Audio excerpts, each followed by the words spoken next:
Tag लावलेल्या या अमूर ससाणा पक्षाने दक्षिण आफ्रिकेतून उड्डाण करून अरबी समुद्रावरून न थांबता 3100 किलोमीटर प्रवास करत महाराष्ट्रातील मेळघाट व्याघ्र प्रकल्प गाठलाय। हा तोच पक्षी आहे जो नोव्हेंबर 2024 मध्ये मणिपूरहून उड्डाण करून सांगली मार्गे गुहागरला पोहोचून आफ्रिकेत गेला होता।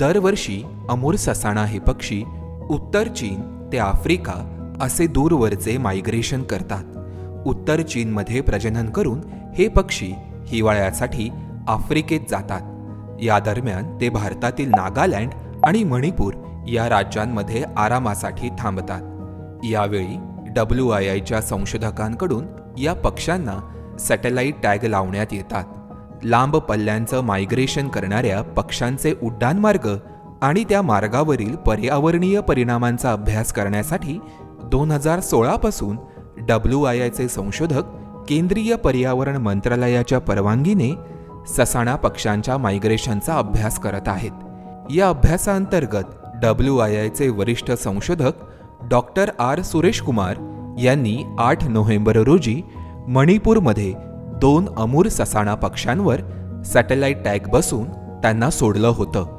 त्यामधील एक नर होता तर दुसरी मादी। त्यामधील नर अमूर ससाण्याने 14 ते 27 नोव्हेंबर अशा 13 दिवसांमध्ये मणिपूर ते केनिया असा 7300 किलोमीटरचा प्रवास केला। या कालावधीत तो सांगलीतील कडेगावमध्ये थांबला होता आणि त्यानंतर गुहागरमधील गोपाळगडाच्या मार्गे अरबी समुद्रात प्रवेश करून आफ्रिका गाठले होते। बोत्सवाना आणि दक्षिण आफ्रिकेच्या सीमावर्ती भागामध्ये हा नर अमूर ससाणा पक्षी 5 महिने राहिला। त्यानंतर 8 एप्रिल रोजी त्याने बोत्सवानामधून परतीचा प्रवास सुरू केला। 13 एप्रिल रोजी त्याने केनिया गाठले।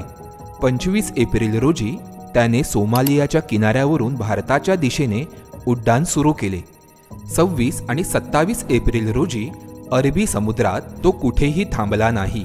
28 एप्रिल रोजी या पक्षाने गुजरातमध्ये प्रवेश करून आपला प्रवास न थांबता सुरू ठेवला। त्यानंतर त्याच दिवशी नंदुरबार जिल्ह्यात प्रवेश करून सायंकाळी 6 वाजता मेळघाट व्याघ्र प्रकल्पामध्ये पोहोचला। यापुढेही हा पक्षी पूर्व भारतामार्गे सायबेरियापर्यंतचा आपला प्रवास सुरू ठेवणार आहे। हा व्हिडिओ तुम्हाला कसा वाटला हे आम्हाला कमेंट करून नक्की कळवा आणि वन्यजीव संवर्धनावर आधारलेल्या अशा प्रकारच्या व्हिडिओंसाठी MHA MTVला नक्की फॉलो करा। धन्यवाद।